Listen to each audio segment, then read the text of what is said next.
Welcome back into the Sports Source. This segment brought to you by Madisonville Marine. You know what it takes to keep a boat dealership thriving for 40 years? It takes good people. The prices, the selection of boats, all that is tops in East Tennessee. There's no question about it. But the honest, good people you deal with at Madisonville Marine, that is what sets them apart. I've known some of those guys for many years, and they are good as gold. I couldn't vouch for these guys highly enough. If you are in the market for a boat, whether it's this Christmas season or you're looking ahead to next summer, Madisonville Marine is the place to start. There's no better place to buy a boat. All right, back with Sterling Hinton and Mike Stoll, two old teammates.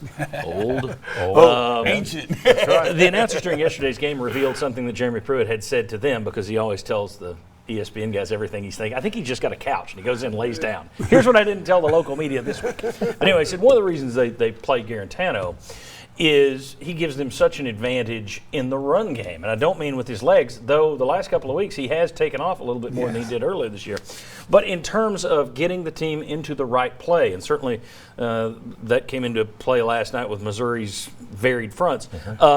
Sterling, let me ask you, as a former quarterback, explain to people what that means in terms of him getting them into the right run calls based on what the defense is doing. Well, it's incredibly important. You know, defenses, they move around a lot, and that comes with your film study. So you have to know the blocking schemes of each individual running play, because each individual running play has a unique blocking scheme. And then you want to try to learn something about your linemen. So they say, well, if it's 4 over here and 3 over here, you want to run to the 3 side. Well, that's not always the truth, because they might be slanting to the 3 side and give them an advantage. You're looking at one side being short and they slanting to that side, able to make a play. And you got a lineman who like to fire off like my mean guy right next to me. And so I would run behind those guys. So if you got 4 on one side, 3 on the other side, you might have certain techniques you run certain plays to, the 1 technique, the 3 technique, and that's usually the shade of the defensive lineman on the offensive lineman. And that pretty much determines which side you run the ball to and who you're giving the ball to, fullback or tailback. And then you look at the contour of the secondary, whether it's 2 deep or single safety. And that gives you the first line of force in the run game, and you want to go to the path of least resistance. And what you just did there should help explain to people why it's not just, I like Maurer. Garantano, with 4 years of experience, knows a whole lot more of that offense and what to do than a freshman ever could. And he's harder to be fooled. So you got all those stemming going on up front to your offensive linemen, which confuse your offensive linemen because they want to make sure they're going the same way the ball's going.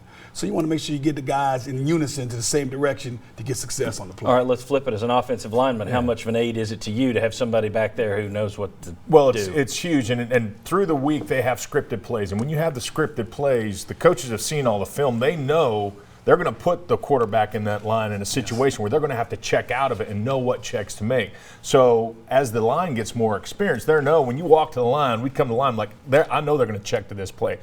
You saw the offensive lineman flinch a couple of times because they're not quite there yet, but you got a quarterback that is. That when he comes to the line, he sees something. You as the offensive line know, hey, we've run this. We know that this is what they do in this situation. He's going to check out of it. They're not there yet, but as a quarterback, he has to set that tone. And so if you've got somebody that's experienced and knows how to do it, like Sterling did, then you got the opportunity to be successful. And that's one reason. That doesn't mean a freshman quarterback can't come in and excel, but it's one reason coaches are usually slower to hand it to the freshman over a veteran guy than fans would be, or media would be. Especially in a cold game against a very difficult – Missouri has a very difficult defense to understand. So you don't want to throw that out there to a young quarterback that doesn't quite understand it.